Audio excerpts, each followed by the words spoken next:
Welcome to the Kumar देव। दीपा का प्रेम ताराशंकर बंद्योपाध्याय।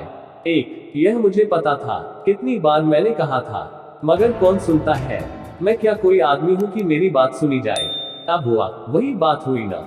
चटर्जी गृहिणी ने 3 बार अब हुआ कहने के बाद अपने माथे को 3 बार पीट लिया। चटर्जी यानी भवनाथ चटर्जी बंगाल के जाने माने व्यक्ति थे। सिर्फ बंगाल में ही क्यों, वे भारत भर में प्रसिद्ध थे। वे अध्यापक और दार्शनिक थे। गंभीर प्रकृति के व्यक्ति थे। उनकी आर्थिक हालत ठीक थी। उन्होंने गला खनखार कर कहा, मैं अपनी गलती मानता हूँ। बार बार स्वीकार करता हूँ कि मुझे तुम्हारी राय मान लेनी चाहिए थी। अब तुम इस तरह से अपने माथे को पीटना बंद करो। उद्धरण। चटर्जी गृहिणी को और गुस्सा आ गया। उन्हें लगा उनके पति ने जैसे इस प्रकार की बातों से उनके बदन को गर्म छतरे से दाग दिया हो। वे चिल्लाती हुई बोली, हरगिज नहीं, मैं चुप नहीं रहूंगी, हरगिज नहीं। क्या करोगी, बताओ, क्या करना चाहती हो, क्या चाहती हूँ। हाँ, यह पता हो जाए तो फिर मैं अपने अपराध का प्रायश्चित कर लूंगा। बताओ, मैं वही करूं। भवनाथ की पत्नी की उम्र 60 से ज्यादा हो चुकी थी। वे पुराने जमाने की परपनरा प्रिय खानदान की बेटी और बहू थी। उन्हें ज्यादा पढ़ने लिखने का मौका नहीं मिला था। सुविधा होते हुए भी उन्हें पढ़ाई का मामूली अवसर नहीं मिला था। 11 साल की उम्र में उनकी शादी हो गई थी। उनके स्कूली जीवन की वही समाप्ति हो गई। भवनाथ के आज के इस सवाल का वे जवाब कैसे देती। वे शिकायत करके ही खलास हो गई। उन्होंने कहा, मुझे पता नहीं, मेरा दिल कसक रहा है। मेरे नवेंदु की इकलौती लड़की दीपा। ओह, तूने यह क्या किया दीपा। भवनाथ बोले, अरे छी छी, ऐसे नहीं रोते। तुम भी क्या करती हो। उसने जो कुछ भी किया, आज इस शुभ दिन में इस तरह रोकर उसका अमंगल मत करो। उद्धरण। भवनाथ गृहिणी को यह बात पसंद नहीं आई। बोली, तेरा नाश हो दीपा, भगवान तुझे उठा ले। भवनाथ चटर्जी के बड़े लड़के का नाम था नवेंदु। आज 18 साल हुए उसकी अकाल मौत हो गई थी। उस वक्त दीपान्विता यानी दीपा 5 साल की थी। दीपा की मां शोभा जैसी गुणी औरत आज के जमाने में बहुत कम होती है। 18 साल से वह अपने सास ससुर के पास नववधू की तरह ही रह रही थी। नहीं, यह कहना भी गलत होगा, वह उनक बेटी ही बन गई थी। ससुर अपने स्वास्थ्य के बारे में जरा भी लापरवाही बरतते तो उन्हें डांट देती, सास के हाथों से छीनकर घर का काम करती। अपनों लड़की दीपा के लाड़ दुलार के मामले में वह अकेली ही दोनों से झगड़ा करती। दीपा के प्यार की भी सीमा नहीं थी, लाड़ की भी नहीं। ससुर भी जब तक विश्वविद्यालय में पढ़ाते थे, अभी हाल तक वे घर लौटते हुए कोई न कोई चीज जरूर ले आते। उनका मन नहीं मानता था। घर आते ही मीठी आवाज में पुकारते, दीपा। दीपा भी भागती हुई आती, दादू। दा शब्द पर काफी बल देती, फिर दू को संक्षिप्त कर देती। जिस तरह से भवनाथ बाबू दीपा पुकारते थे, इसमें एक संगीतमय ध्वनि होती। वह सामने आकर अपना हाथ फैलाकर कहती, लाओ लाओ, वाह वाह, तुझे दू क्या। उद्धरण। जो चीज लाए हो, अपना चेहरा करीब लाओ। दीपा अपना चेहरा करीब लाती। भवनाथ बाबू उसके गालों को चूमकर कहते, कह लो कुछ। दीपा हाथ पैर झटकते हुए ऊ करके रोने लगती। उसके रोने में न कोई वाक्य होता, न आंखों में आंसू, चेहरे पर कातरता, क्षोभ या वेदना की छाया भी नहीं होती थी, बल्कि देखकर लगता शायद वह हंस रही हो। हाथ पैर झटकने में भी एक लय रहता था। दायां हाथ और बायां पैर एक साथ ही हिलता था, और उसी तरह बायां हाथ और दाहिना पैर। भवनाथ बाबू हंसने लगते। भवनाथ गृहिणी भी हंसती, फिर कहती, अब जो लाए हो दे भी दो, नाहक क्यों रुला रहे हो। भवनाथ बाबू जेब से लेमन जूस निकाल कर उसे देते और अपनी पत्नी को जर्दा का डिब्बा, रंग बिरंगा डिब्बा देखकर दीपा मचलते हुए कहती, नहीं, मैं लेमन जूस नहीं लूंगी, मैं वह लूंगी। उद्धरण। अरे, यह तो जर्दा है। उद्धरण। वही लूंगी। आ जर्दा लेकर क्या करेगी। पान में डालकर खाऊंगी। उद्धरण। अरे, तू पान जर्दा खाएगी, क्यों नहीं खाऊंगी, तुम भी तो खाते हो। उद्धरण। अब शोभा से बर्दाश्त नहीं होता था अपना काम, वह झटपट आकर बिगड़ते हुए कहती, तू जर्दा खाएगा। दादी जर्दा खाती है तो तू भी खाएगी। हाँ, खाऊंगी। ठहर, तुझे खिलाती हूँ। जर्दा खाएगी, खाऊंगी, चुप, खाऊंगी, चुप। शोभा उसका हाथ पकड़ लेती। दीपा भी जोर जोर से रोने लगती। भवनाथ बाबू उसे रोकते हुए कहते, हाथ छोड़ दो खमा, छोड़ दो उसका हाथ। शोभा कहती, पिताजी, यह दिनों दिन बिगड़ती जा रही है, किसी की परवाह नहीं करती। मुझे भले ही ना माने, आपकी भी परवाह नहीं बनती। आप इसकी शैतानी नहीं जानते। उस दिन आपकी एक जली हुई चुरुट मुंह में दबाकर कुर्सी पर बैठी हुई थी। मैं देख लेती तो उसका मुंह दाग देती। माँ ने देखा था, माँ से ही मुझे पता चला था। माँ ने मना किया था नहीं तो। अपनी बात अधूरी वह बोली, अब इसका फल देखिए। अब जर्दा खाना चाहती। यह सुनकर भवनाथ बाबू बड़ी गंभीरता से कहते, तुमने जली सिगार मुंह में रखी थी। दीपा उनकी ओर देखते हुए कहती, तुम ही तो रख गए थे। मैं क्या करती, तुमने उसे छुआ क्यों है? वाह, मैं तो उसे देख रही थी। उसकी माँ कहती, तुम झूठ बोल रही हो दीपा, तुमने मुंह में नहीं लगाया था। वही तो बताने जा रही थी। मैंने उसे उलट पुलट कर मुंह में लगाकर देखा कि उससे धुआं निकलता है कि नहीं, उसमें आग है या नहीं। भवनाथ बाबू ठठाकर हंसने के बाद कहते, वंडरफुल, तुम मुंह में डालकर देख रही थी कि धुआं निकलता है कि नहीं, वह भी उसमें आग है कि नहीं यह देखने के लिए। यह बात तो छूने से ही पता चल जाती। वाह, हाथ नहीं जल जाता। भवनाथ बाबू फिर हंसकर कहते, तुम्हें फुल मार्क मिला है, सारा कसूर माफ। अगर गलती किसी की है तो वह इस दादू की है। उसका पनिशमेंट यह है कि चुरुट पीना छोड़ना पड़ेगा। अगर नहीं छोड़े तो दीपा है जो एवरी राइट टू स्मोक। उसी के बाद से भवनाथ गृहिणी कहती, तुम इस लड़की का भविष्य बिगाड़ दोगे। भवनाथ बाबू ने तभी से चुरुट पीना छोड़ दिया था, मगर उनकी पत्नी जर्दा पान नहीं छोड़ पाई। दीपा ने भी कभी जर्दा चुरुट यहाँ तक कि पान भी नहीं छुआ, बल्कि इनके बारे में उसकी राय थी कि दोनों ही गंदी आदतें हैं, बेहद गंदी आदत। पान जर्दा ज्यादा गंदी चीजें होती हैं और सिगरेट चुरुट अनहेल्दी, खतरनाक और दुर्गंधयुक्त। बाप रे, खांस खांस कर हालत खराब हो जाती है। एक बार कश लेने से दिन भर खांसी आती रहती है। उससे तो शराब बेहतर है, अगर वह तेज ना हो। भवनाथ बाबू ने चकित होकर अपनी पोती से पूछा कि सब मामले में तुम्हारा कोई अपना अनुभव है क्या? तुमने कभी पिया था या पी रही हो? हंसकर दीपा अपने शैम्पू किए बालों को झटकते हुए बोली, अगर अनुभव की बात कहूं तो इसमें भी दादू तुम्हें परेशान होने की जरूरत नहीं। लेबोरेटरी में केमिस्ट्री के प्रैक्टिकल क्लास में जवाब देने के लिए जरूरत भर चुकी थी। दैनिक जीवन में इससे कोई लेना देना नहीं है। गणित के अभ्यास की तरह ही यह भी पढ़ाई का हिस्सा है, उससे ज्यादा कुछ नहीं। उद्धरण, MA की पढ़ाई के बाद ये बातें हो रही थी। भवनाथ बाबू अवाक होकर कुछ क्षण तक अपनी पोती की ओर देखते रहे, फिर उनका ध्यान टूटा, क्योंकि वर्तमान काल यानी सन 1962-63 तक के छात्रों का उन्हें भी काफी अनुभव था। उनके जीवन तरंग का उल्लास एवं उच्छ्वास और क्षोभ विक्षोभ के वेग को उन्हें खींचकर संयत करना पड़ा था।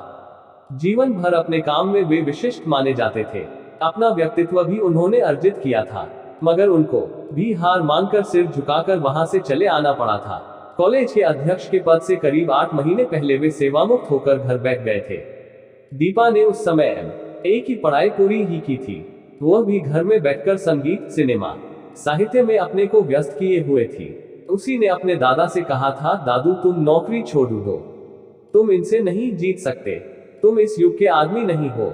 उद्धरण, उसकी ओर देखकर भवनाथ ने कहा था, ठीक कहती है। उसकी सलाह पर भवनाथ ने नौकरी से छुट्टी लेकर उसी बीच सेवा से अवकाश ले लिया था। घर में बैठकर उन्होंने कल्पना की थी कि दीपा की पढ़ाई लिखाई में वे उसकी मदद करेंगे।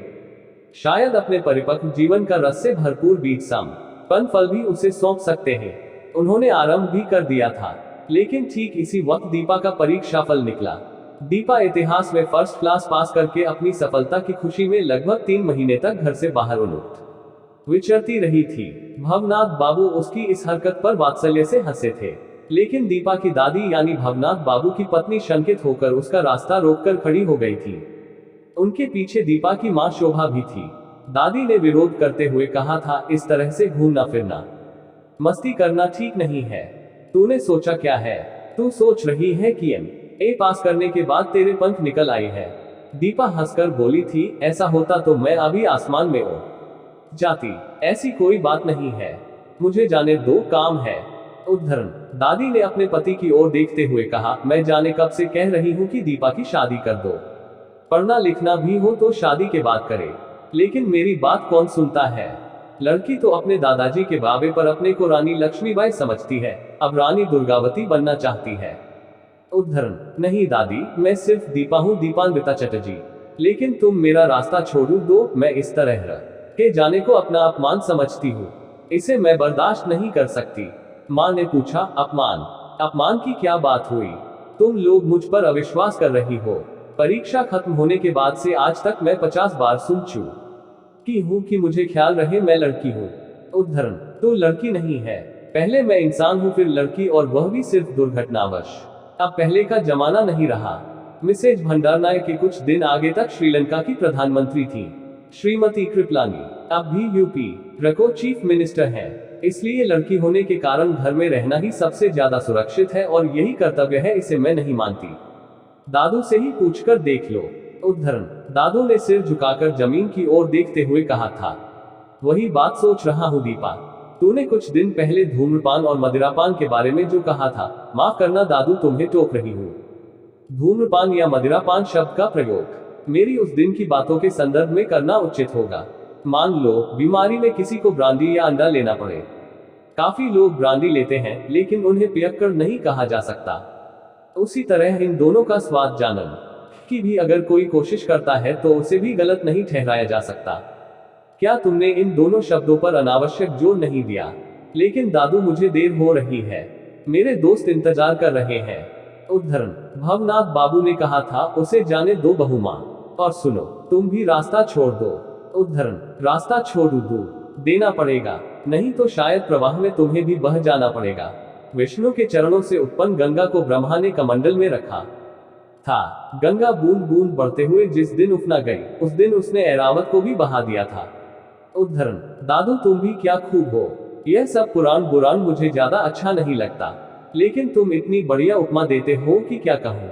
वंडरफुल। तुम चिंता मत करो, आई मीन डोंट वरी। तुम्हारे ऐरावत सरीखे बदमाशों को बहाने की क्षमता वाकई मुझ में है। उद्धरण। यह सब झूठ हो गया था। आज ही अभी सांझ के वक्त किसी अनजान महिला ने टेलीफोन पर यह भयानक सूचना दी थी। वह बोली थी, आप लोग मुझे पहचानते नहीं हैं। मैं दीपा दीपान्विता आपकी पोती के साथ पढ़ती थी, एक साथ ही पास भी किया है। दीपान्विता की आज शादी हो गई है। करीब 2 घंटे पहले दीपा ने अपनी चिट्ठी में सारी बातें स्पष्ट रूप से लिख दी हैं। वह चिट्ठी मैं खिड़की से भीतर फेंक आई हूँ। मैंने सोचा था आपके हाथ में ही दूंगी, लेकिन घर के दरवाजे पर पहुंचकर हिम्मत नहीं हुई, डर गई। आप ढूंढेंगे तो वह चिट्ठी मिल जाएगी। उद्धरण। इतना कहकर उसने टेलीफोन रख दिया था। वृद्ध भवनाथ बाबू नाम कई बार हेलो हेलो करके रिसीवर रखकर लगभग हड़बड़ाते हुए नीचे उतरकर बैठकखाने में जाकर उस चिट्ठी को छूकर उसे पढ़ा। पढ़ने के बाद एकाएक उनकी समझ में नहीं आया कि वे क्या करें। दादू तुम लोग मुझे माफ करना, खासकर तुम, क्योंकि तुमसे लेन देन का मैंने पूरा हिसाब रखा हुआ है। जो मुझे मिलना चाहिए तुमने मुझे उससे कहीं ज्यादा दिया है। दूसरों की मैं चिंता नहीं करती, उनसे मैं क्षमा भी नहीं मांगती, जरूरत भी नहीं है। मैंने आज शादी कर ली है, उसे मैं काफी दिनों से प्यार करती हूँ। जाने कब से। इतने दिनों तक शादी इसलिए नहीं की थी क्योंकि इसे लेकर मैं ही अंतर्द्वंद्व में थी। अब तक कुछ फैसला नहीं कर पा रही थी, आज शादी कर ही ली। लड़के को तुम जानते हो, हमने घर में जो सत्यदासी थी उन्हीं सत्यदासी का नाती देवप्रिया हालदार है। उसकी तुम्हें जरूर याद होगी, वह अक्सर हमारे यहाँ आता था, तुमने उसकी अनेक बार सहायता की थी। हायर से डरी की फीस के लिए तुमने उसे 50 रुपये दिए थे। आज मैंने उसी से शादी कर ली। हम दोनों काफी दिनों से एक दूसरे से प्यार करते थे। देव प्रिय का परिचय आज सिर्फ सत्यदासी के नाती के रूप में ही नहीं है, बल्कि अब वह ए पास करके नौकरी करता है। मैंने भी कल से एक नई नौकरी पकड़ ली है, तुम्हें नहीं बता पाई थी। मैं एक कॉलेज में पढ़ाने लगी हूँ। अब तुम लोगों से मुझे कुछ और नहीं लेना है। मकान या जो भी रुपये उत्तराधिकारी के तौर पर मुझे मिलने हो, मैं उन सब से अपना दावा खारिज कर रही हूँ। मैंने अन्याय किया है इसलिए अपना दावा खारिज कर रही हूँ, ऐसी बात नहीं है। यह तो इसलिए कर रही हूँ क्योंकि तुम लोग मुझे दंड देने के लिए एक यही काम करके खुश हो सकते हो, इसीलिए यह काम मैं खुद ही कर रही हूँ। तुम हम लोगों का प्रणाम स्वीकार करना। दादी और माँ को हमारा प्रणाम ग्रहण करने में कोई बाधा है या नहीं पता नहीं, कहीं इसमें उनके परलोक जाने वाली साफ सुथरी चिकनी सड़क पर मैं कांटे न बिछा दूं। इति दीपान्विता। 2 किसी ने ध्यान नहीं दिया था। ध्यान देने लायक वह तभी नहीं थी। ऐसा तो इस पूछी पर हमेशा ही घटता रहता है।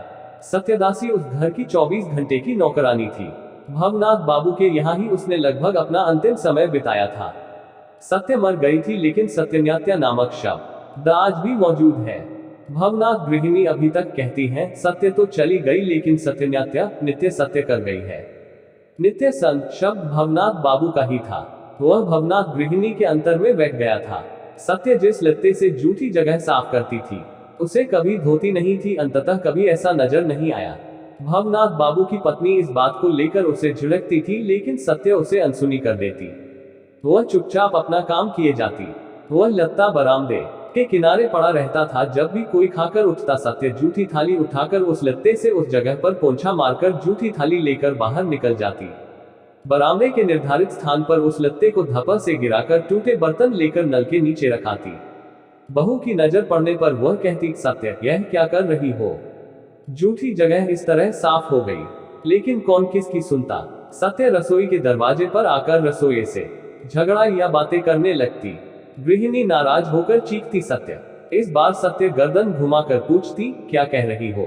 इस तरह से झूठा फर्श साफ किया जाता है।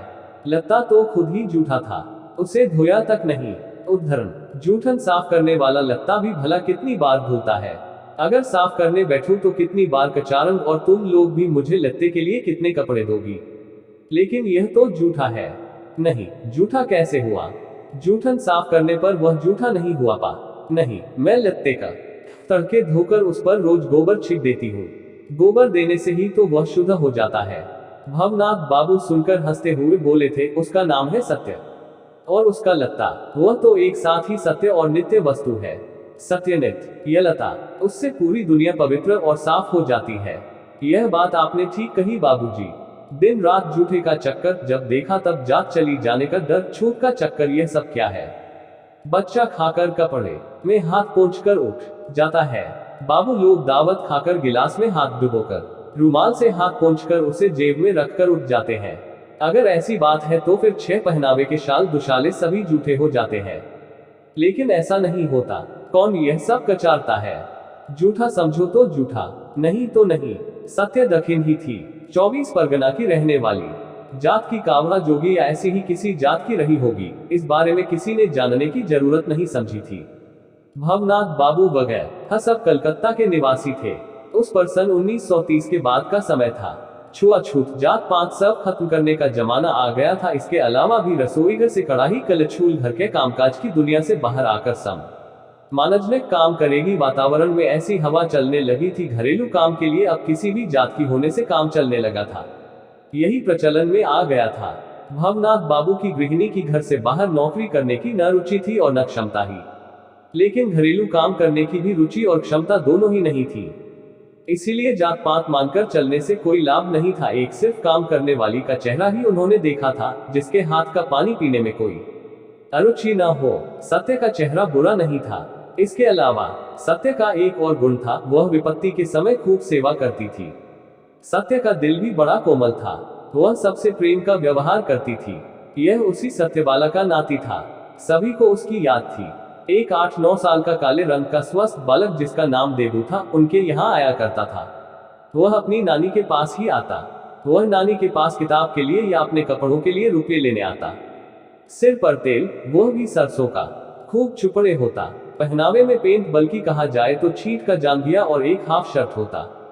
वह बच्चा पाठशाला में पढ़ता था।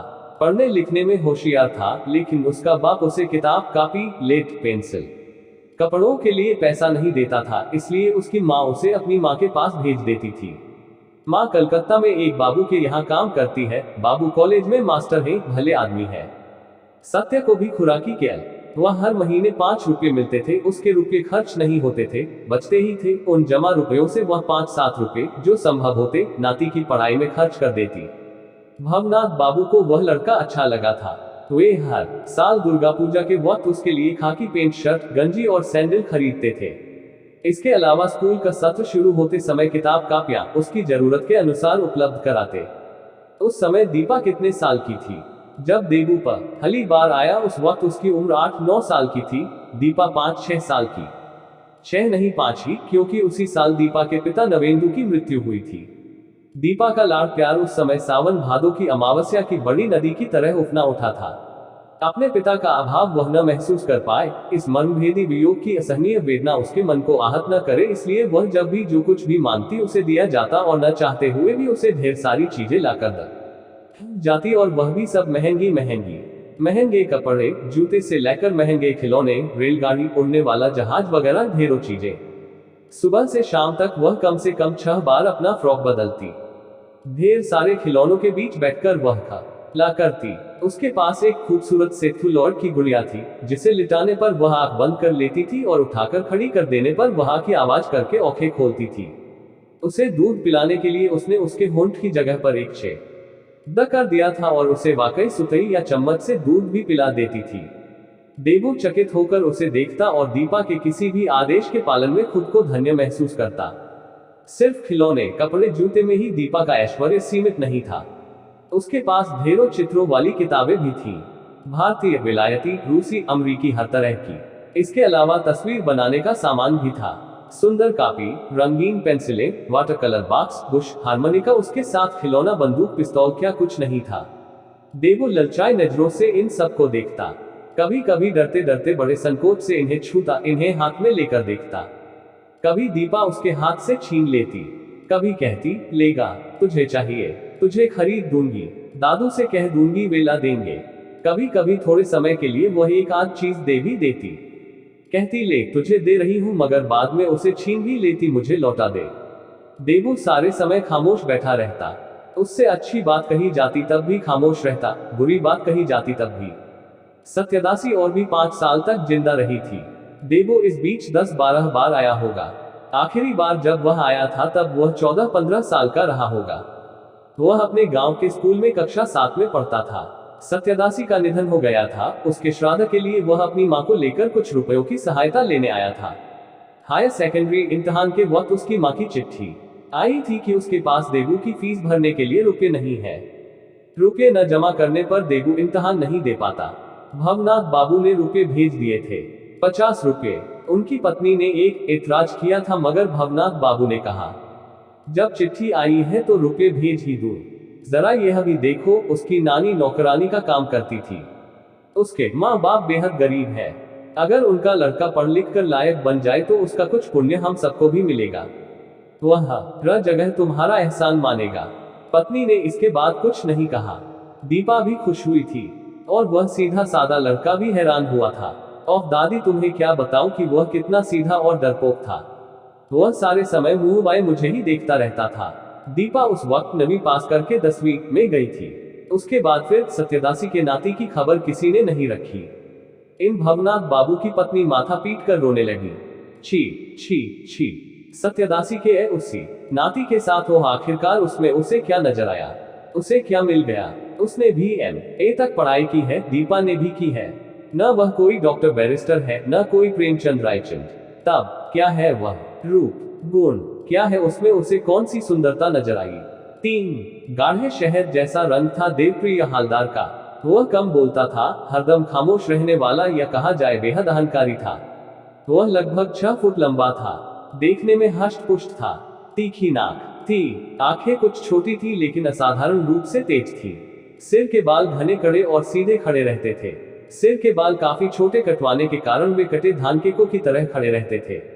यूनिवर्सिटी में वह औसत दर्जे का ही विद्यार्थी था, उससे ज्यादा कुछ नहीं। नहीं दादू, वह खेलकूद में अर्जुन कर्ण कुछ भी नहीं है, न पढ़ाई लिखाई में बुध बृहस्पति। अभिनय में भी वह शिशिर कुमार, उत्तम कुमार, यहाँ तक कि अधम कुमार भी नहीं है। गाने में भी वह पंकज मलिक, हेमंत मुखर्जी नहीं है। उसमें यह सब कोई प्रतिभा नहीं है। फिर भी वह मुझे क्यों अच्छा लगा, कह नहीं सकती। बस वह मुझे अच्छा लग गया। यहाँ तक कि सत्यदासी के नाती होने के कारण भी वह मुझे अच्छा नहीं लगा था, क्योंकि तब तक मैं उसके बारे में कुछ नहीं जानती थी। मैंने उसे पहचाना भी नहीं था। देबू को मैं देबू के रूप में ही जानती थी। उसका पूरा नाम देवप्रिय हालदार मैंने नहीं सुना था। मुझे वह अच्छा लगा था। ... यूनिवर्सिटी में एक ऐसा लड़का पढ़ता था जो पेंट नहीं पहनता था, टी-शर्ट नहीं पहनता था, कोच मार्कर धोती पहनता और शेक्सपियर कॉलर वाला पूरे हाथ का टेनिस शर्ट, पैरों में सैंडल के बजाय कपड़े के जूते पहनता, बालों में तेल लगाता। आमना सामना होने पर वह चुपचाप बगल से निकल जाता। उसकी दोस्ती भी काफी कम लड़कों से थी। इसके बावजूद उसकी ओर मेरा ध्यान गया। यूनिवर्सिटी में भर्ती होने के बाद जब मैंने उसे शमी के यहाँ देखा था, तब उससे पूछा था, यह बानगसा दिखने वाला लड़का कौन है? शमी को तुम जानते हो दादू?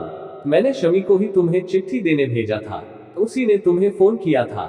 वह घर के 12 पहुंचकर भी तुमसे भेंट करने का साहस नहीं जुटा पाए।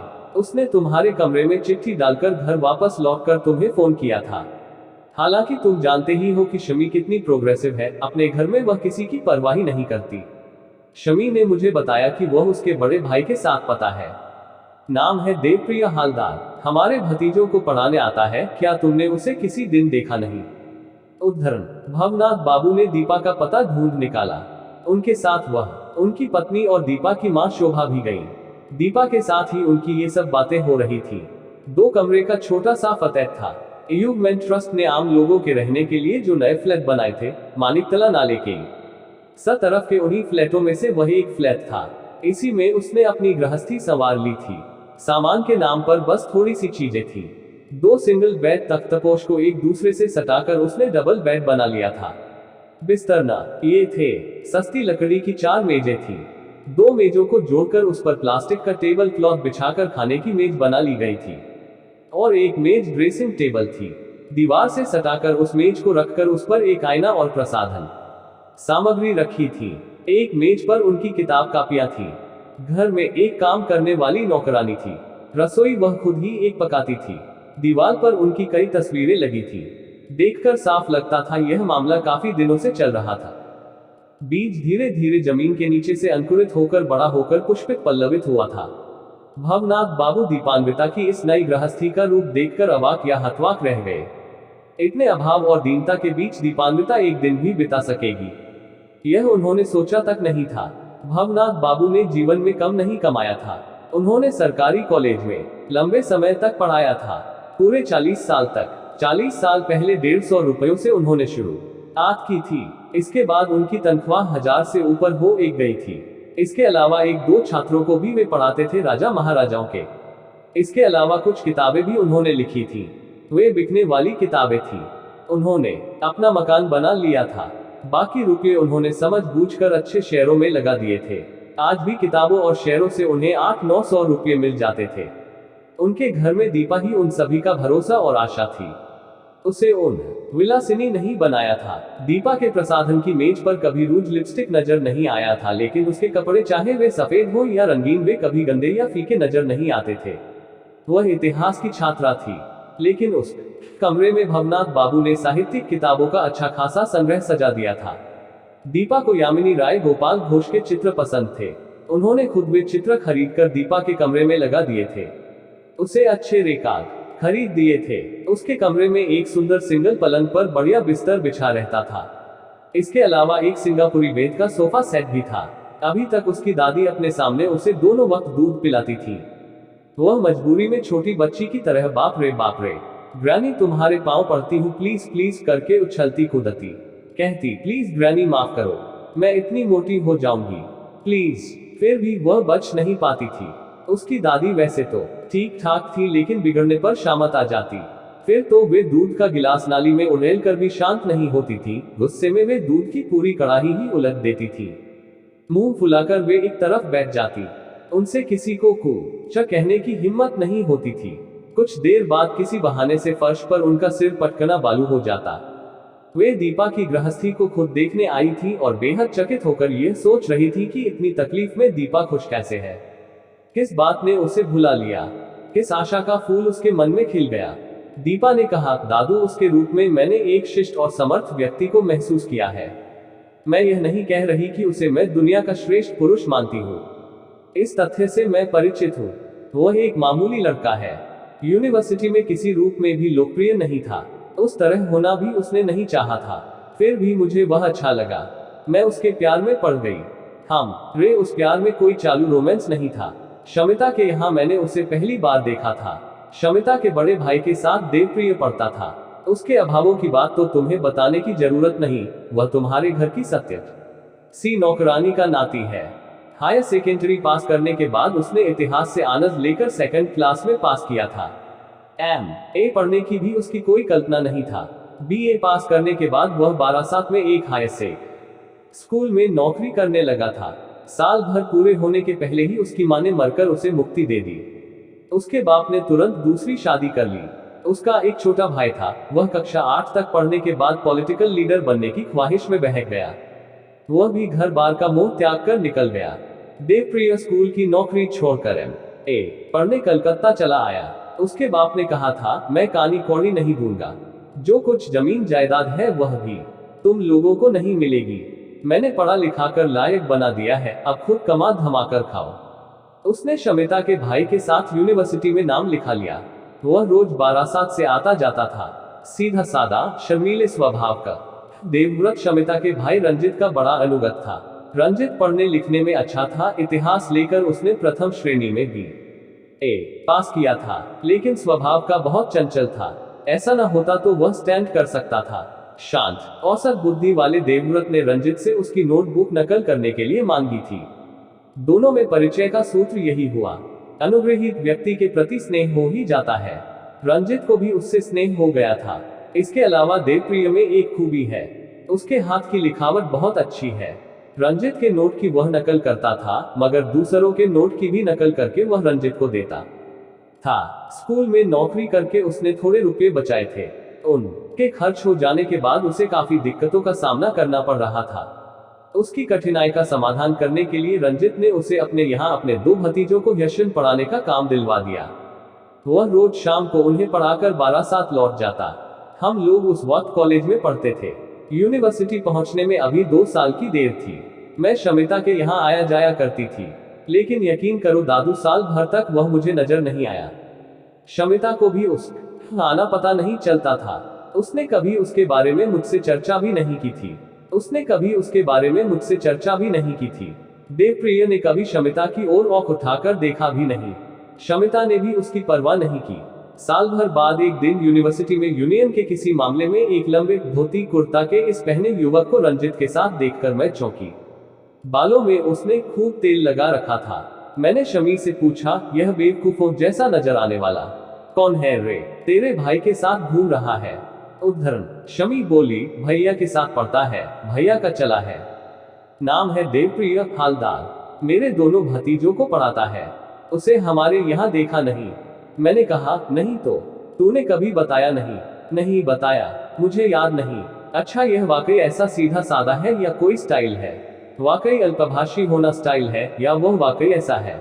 वाकई ऐसा ही है। उद्धरण ऐसा ही, पैरों के कपड़े वाले जूते से लेकर डबल शर्ट तक। अब कसम खाकर तो यह बात नहीं कह सकती, लेकिन यह विनयी और कुछ शर्मीला भी है। थोड़ा अक्खड़ भी है, जिसे बुलडॉग टेनासिटी कहते हैं, कुछ उस प्रकार का जैसा भैया ने मुझे बताया है। मैं ज्यादा बात नहीं करती, बस नमस्कार वगैरह तक ही सीमित है। मुझे वह बेहद अनइंटरेस्टिंग लगता है। 2 महीने बाद रंजित के जन्मदिन पर उससे मेरा परिचय हुआ, निहायत मामूली परिचय। उसका नाम देवप्रिय हालदार, रंजित दा का दोस्त, और मेरा नाम दीपान्विता चटर्जी, शमिता की दोस्त हूँ। बस इतना ही परिचय हुआ, इससे ज्यादा नहीं। वह सीधा सादा व्यक्ति मुझे अच्छा ही लगा, लेकिन कोई राग अनुराग पैदा करने वाली या लड़कियों को पागल बनाने वाली बात उसमें नहीं थी। उस वक्त मैं क्षण भर के लिए भी इस बात पर यकीन नहीं कर सकती थी कि मैं कभी उसके प्रति आकर्षित हो सकती हूँ। इसके बावजूद मैंने एक दिन महसूस किया कि वह मुझे बेहद अच्छा लगने लगा है। इसका कारण क्या था पता नहीं, फिर भी वह मुझे अच्छा लगने लगा था। इम्तिहान की तैयारी के कारण उसने ट्यूशन छोड़ दी थी। शमी के यहाँ अब वह नहीं आता था, यूनिवर्सिटी भी नहीं जाता था। उसे बिना देखे मुझे अच्छा नहीं लग रहा था। मुझ पर उदासी छा गई। दादू, मैंने इस पर खूब सोचा है। जो कुछ निर्णय मैंने किया है उसे सुनकर तुम्हें दैख होगा, तुम सिहर उठोगे। मुझे इस रोमांस का कोई अपराध बोध नहीं है। यह किसी घटना चक्र के लेन देन के बाबत ऋणी मन का, कृतज्ञ मन का आत्मसमर्पण नहीं है। यह सिर्फ बायोलॉजी है, मनुष्य की सभ्यता की दृष्टि से शायद शर्मनाक बात, लेकिन यथार्थ यही है। पुराने जमाने में स्वयंवर सभा में राजकुमारी से विवाहित इच्छुक राजकुमार कतार में बैठे रहते थे। वह राजकुमारी हाथ में माला लेकर हर व्यक्ति के सामने खड़ी होकर उसे देखती चारण का विवाह तय कराने वाला उस राजकुमार के गुणों का बखान करता। आखिरकार राजकुमारी अपनी पसंद के युवक के गले में वरमाला डाल देती। किसी को देखकर अच्छा लगने की बात हर युग में रही है, आगे भी रहेगी। धन, मान, गुण, यश, प्रतिष्ठा, सबका स्थान इसके बाद है। हृदय का मेल, मन का मेल तो बाद में आता है। नजरों से अच्छा लगने की बात पहले आती है। उसके प्रति मेरे आकर्षण की बात मेरी समझ में तब आई जब मैंने देवप्रिय को कई दिनों तक नहीं देखा। अचानक एक दिन शमी ने मुझसे कहा, आज बड़ी गड़बड़ हो गई है रे दीपा, मुझे बहुत खराब लग रहा है। क्या हुआ? आज सुबह देवप्रिय हमारे यहाँ आया था। इंद्रजीत और अभिजीत को पढ़ाने के एवज में उसके 100 या 80 रुपये बकाया थे। उसने जरूरत पड़ने पर लेने के लिए ही उन रुपयों को हमारे यहाँ छोड़ रखा था, मगर उन रुपयों को भैया ने पिताजी से लेकर खर्च कर दिया। उसे यह बात मालूम नहीं थी। देवप्रिय जब सुबह आया था तब रंजित घर में नहीं था। विवश होकर देवप्रिय ने एक स्लिप लिखकर इंद्रजीत के हाथों पिताजी के पास भिजवा दिया। उसे रुपयों की सख्त जरूरत थी। मेरे पिताजी इन मामलों में बड़े टची हैं। वे मारे क्रोध के वहां आकर बोले, रुपए? किस बात के रुपए? अपने हिसाब के पाए पाए पैसे तो तुम लग गए हो। उस बेचारे के मुंह से निकल गया, जी नहीं, उसे मैंने बाद में लेने की सोचकर उस वक्त नहीं लिया था। पिताजी बोले, नहीं, रंजित ने तुम्हें जरूर दे दिया होगा, मैंने खुद तुम्हें देने के लिए उसके हाथों में दिए थे। मुझे खूब याद है, उसने मुझसे कहा था, पिताजी, देवप्रिय को पैसे की सख्त जरूरत है। मैंने कहा, ठीक है, उसे जाकर दे दो। उसने तुम्हें दिया नहीं होगा, ऐसा हो ही नहीं सकता। वह अचंभे में पड़ गया। उसके 2-3 बार नासमझ की तरह करते ही पिताजी ने आवेश में उसे खरी खोटी सुना दी। इंद्रजीत का रिजल्ट अच्छा नहीं हुआ था, इसलिए पिताजी ने कहा, रुपये तो तुमने बिना पाए ही ले लिए, ऊपर से एक बार रुपये पाने के बाद भी इस तरह दोबारा मांगने चले आए। Get out get out. बेचारा वहीं से सिर झुकाकर चला गया। बाद में भैया ने आकर मुझसे कहा, वाकई शमी, यह तो बड़े अन्याय की बात हो गई। रुपये तो उसके बकाया है ही, मैंने उन्हें खर्च कर दिया है। मुझे उसे यह बात बता देनी चाहिए थी कि जरूरत पड़ने पर रुपये मुझसे ले लेना, पिताजी के पास मत चले जाना या उनसे मत मांग बैठना। मेरे भैया आज उससे मिलने बारासात जाएंगे, मुझे बहुत बुरा लग रहा है। उद्धरण यह बात सुनकर उस दिन मुझे भी बहुत खराब लगा था। शमी के पिता या भैया का देवप्रिय के साथ दुर्व्यवहार या अन्याय किया जाना उतना नहीं खल रहा था देवप्रिय की हालत के बारे में सोचकर। मुझे सुनकर बहुत खराब लगा। साथ ही साथ उस पर विचित्र किस्म का गुस्सा भी आया, जिसमें उसके प्रति सहानुभूति ही मुख्य थी। एक सीधे साधे आदमी को कैसा भुगतना पड़ा? वह इस तरह क्यों भुगतता है? क्यों वह सिर झुका लेता है? वह विरोध क्यों नहीं करता? देवप्रिय ने हंसते हुए कहा था, मैं गुस्सा नहीं कर पाता, यह मुझसे नहीं होता, मुझे अच्छा नहीं लगता। उद्धरण शमी ने उसके बारे में जिस दिन हमें यह सब बताया, उस वक्त हम दोनों यूनिवर्सिटी में क्लास से निकलकर लाइब्रेरी जा रहे थे।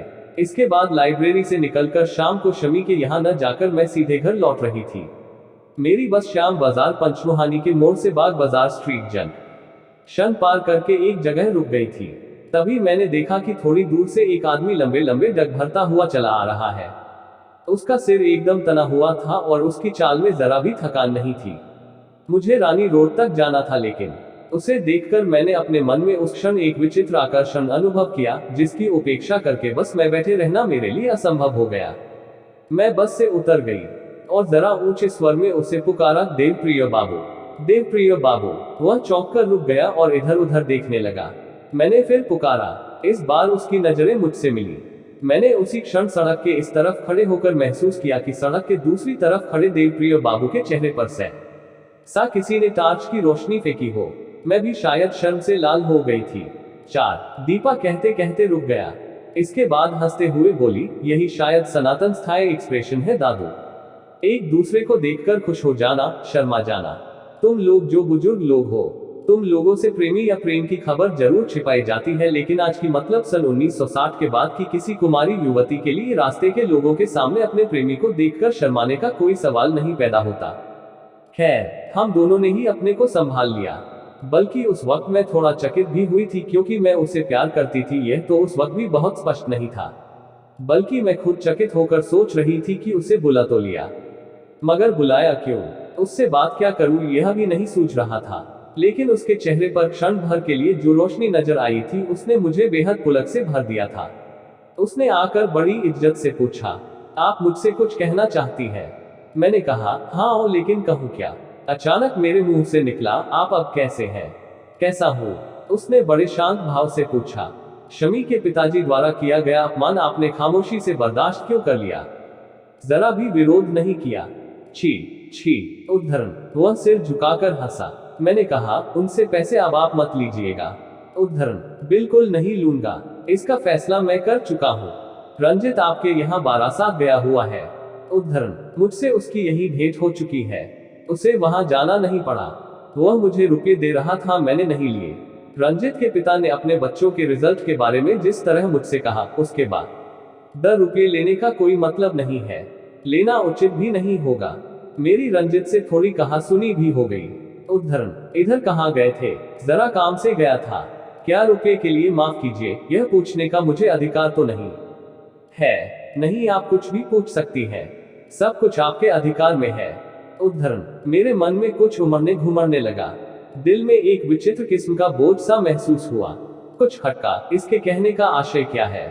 शायद यही सुनना चाहती थी। उसने कहा, ठीक है, मुझे भी नाराजगी जाहिर करनी ही पड़ेगी, दिखावे की नहीं, उचित ही। उद्धरण, उसने कहा, आपके अधिकार की परिधि में मेरा जीवन और जगत समाया हुआ है। उसके बातों के लहजे से मैं नाराज नहीं हो पाए, उसे चकित होकर देखती रही। उसने कहा, आप लोगों का मैं काफी आभारी हूँ। उद्धरण, हम लोगों का? ऐसा क्या किया? आप सबके ढेरों उपकार है। जब मैंने हायर सेकेंडरी का इम्तिहान दिया था तब आपके नाना ने मेरी फीस भरी थी। इसके पहले हर साल आपके नाना मेरी किताब कापी खरीदने के पैसे देते थे। कमीज, हाफ पैंट, जूते खरीद देते। तभी से शू पहनने की आदत पड़ गई है। मेरी नानी आपके यहाँ की नौकरानी थी। मैं सत्यदासी का नाती हूँ। आपको उनकी याद है? Dot dot dot dot. दादू, मुझे उसी दिन उसे घर लाकर तुमसे मिला देना उचित होता। शायद तब उससे हमारी अंतरंगता प्रेम में परिणत नहीं होती।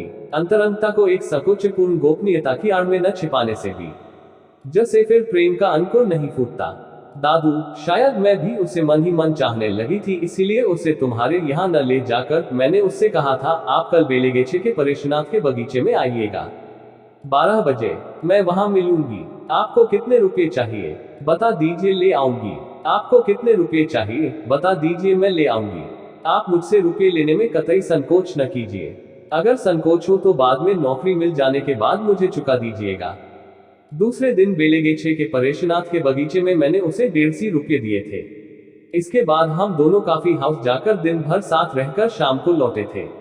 उस वक्त हम दोनों एक दूसरे के लिए आप से तुम हो गए थे। देवप्रिय ने अपनी जेब से एक फोटो निकालकर मुझे दिखाकर कहा था, बचपन में तुम्हारे यहाँ से मैंने यह तस्वीर चुराई थी, इसे मैं हमेशा जेब में रखे रहता हूँ। यह कहकर वह हंसने लगा था। मैं शर्म से लाल हो गई। प्रेम जैसे कि उस तस्वीर में ही छिपा हुआ था। वह तस्वीर तब की थी जब मैं 7-8 साल की थी। दूसरे दिन शमी ने बड़ी चिंता से कहा, कल 12 में उनके यहाँ बैठकर दिन भर इंतजार करती रही, मगर उनसे भेंट नहीं हुई। न जाने कहाँ चले गए थे। दादू, कुल मिलाकर कहानी यह है, तुम लोगों को मेरी बातों से तकलीफ हुई होगी। दादू, तुम्हें तो ज्यादा नहीं, मगर माँ तथा दादी को ज्यादा हुई होगी। मुझे पता है कि सबके कलेजे पर चोट लगी होगी। तुम भी ऊपर से भले ही हंसो, लेकिन दैख तुम्हें भी हुआ है। उद्धरण, दादी और माँ जात धर्म मानती हैं, शायद उसकी आर्थिक हैसियत का भी ख्याल होगा। सत्यदासी, मेरी दासी सास ही इस घटनाक्रम में मुख्य है। तुम लोगों के लिए यह बड़ी अहम बात है, लेकिन हम लोगों के लिए यह कोई समस्या की बात नहीं है। दादू, प्रेम तो हमेशा से ही अस्तित्व में रहा है। राजकुमारी का प्रेम चरवाहे से हो जाता है। चरवाहा अपनी शक्ति से जा बनता है। वह राजकुमारी का दिल जीत लेता है। हार जाने पर वह जान दे देता है। राजकुमारी वियोग में रोती है, या तो वह भी जान दे देती है, या फिर आंसू पोंछकर, माथे का सिंदूर पोंछकर दोबारा शादी करके प्रेम पर वह की समाप्ति कर देती है। जो बिना शादी किए प्रेम के लिए अपनी जान देता है, वही जीतता है।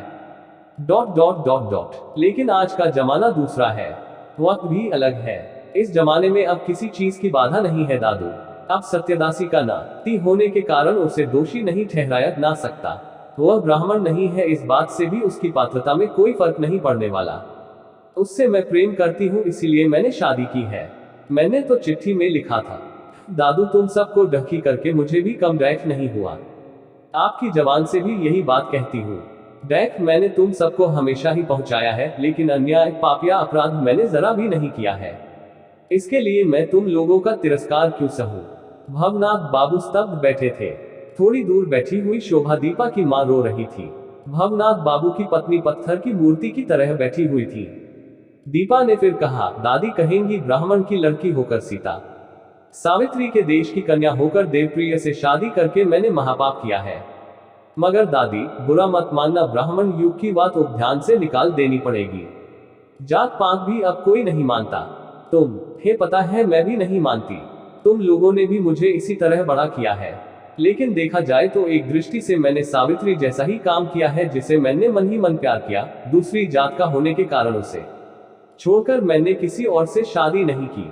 सावित्री ने जब मन ही मन सत्यवान का वर्ण करके अपने पिता से आकर कहा था कि सत्यवान को उसने मन ही मन अपना पति मान लिया है, उस वक्त नारद वहां मौजूद थे। उन्होंने ठीक अय्या लगाते हुए कहा था, ऐसा कैसे हो सकता है सावित्री, सत्यवान तो राजपाट खोया हुआ राजपुत्र है। सावित्री ने कहा था, फिर भी वह मेरा पति है। वे लोग वनवासी हैं, फिर भी वह मेरा पति है। आखिरकार नारद बोले, सब से खराब बात यह है कि सत्यवान की आयु कम है। सावित्री ने कहा, फिर भी वही मेरा पति है। मैं भी यही कहती हूँ दादी, भले ही मैंने रजिस्ट्री से शादी की है, चाहे तो इसे अपराध कह सकती हो, पर अपराध ही क्या है अगर प्रेम झूठा साबित हो। यदि जीवन असहनीय हो जाए तब मैं तलाक भी ले सकती हूँ, लेकिन अब तक जो कुछ मैंने किया है उसमें अन्याय जरा भी नहीं है, बिल्कुल नहीं है। मैं तुम लोगों से कुछ मांग भी नहीं रही हूँ, न तुम लोगों की जमीन, न तुम लोगों की जायदाद। अगर संपर्क नहीं रखना चाहोगे तो उसके लिए भी नहीं कहूंगी। मैंने उसके साथ घर बसा लिया है, अपनी गृहस्थी को लेकर मैं खुश रहूंगी। भवनाथ बाबू ने अब मुंह खोला, बोले, चलो जी, अब यहाँ से चले। शोभा बेटी, जरा सोच कर देखो, मैं जरा भी बाधा नहीं दूंगा अगर तुम चाहो। शोभा मुंह से कुछ बोल नहीं पाए, लेकिन एकांत में जोर से गर्दन हिलाने लगी, नहीं नहीं नहीं। भवनाथ बाबू बोले, तब तो बेटी यह बात भूल जाओ कि दीपा नाम की तुम्हारी कोई थी। आओ चले। वे लोग चले गए। दीपा खामोश बैठी रही। उसके अंदर जो अंतर्मथन चल रहा था, लग रहा था उसके दबाव से उसकी पसलियां टूट जाएंगी, लेकिन नहीं, हरगिज नहीं। दीपा ने मुड़कर देखा। देवप्रिय कमरे में आ गया था। वे लोग जब तक यहाँ थे वह तब तक बाहर ही था, सड़क पर घूम रहा था। दीपा ने ही उससे कहा था, तुम यहाँ मत रहना, तुम रहोगे तो वे लोग, खासकर दादी, अगर बुरा भला कह तो मुझसे बर्दाश्त नहीं होगा, तुम बाहर ही रहना। वे लोग चले गए। दीपा से जवाब देते नहीं बना। वह कुर्सी से उठ खड़ी हुई, उसके साथ ही उसके आंसुओं का बांध टूट पड़ा। दीपा ने देवप्रिय को बाहों से जकड़कर उसके सीने में अपना सिर रखकर कहा, तुम मेरे अतीत को विस्मृत करा दो, अपने प्रेम से सब कुछ विस्मृत करा दो। देवप्रिय ने उसे जोर से अपनी बाहों में भींच लिया। 5 भवनाथ बाबू ने अपनी पुत्रवधू से कहा था, दीपा नाम की कोई थी, इसे बहू तुम भूल जाओ। भवनाथ बाबू की पत्नी को भी यह कहने की जरूरत थी। भवनाथ बाबू के यह ध्यान में नहीं आया था। उनकी पत्नी ने उस दिन भी दीपा के यहाँ से निकलकर टैक्सी में सवार होते वक्त कहा था, अरे दीपा, मैं प्रार्थना करती हूँ कि तू मर जा। विचित्र व्यक्ति थी न, लेकिन सिर्फ वही क्यों विचित्र थी, वे सभी लोग जो भवनाथ बाबू की पत्नी की तरह पहले जमाने के अपरिपक्व लोग थे, दुर्बल लोग थे, वे ही शायद इसी तरह के विचित्र लोग हो सकते थे। अपनी आखिरी बीमारी के दिनों में वे दीपा के लिए बेचैन हो गई। दीपा, ओ दीपा, तुझे मैं एक बार देखना चाहती हूँ। दीपा।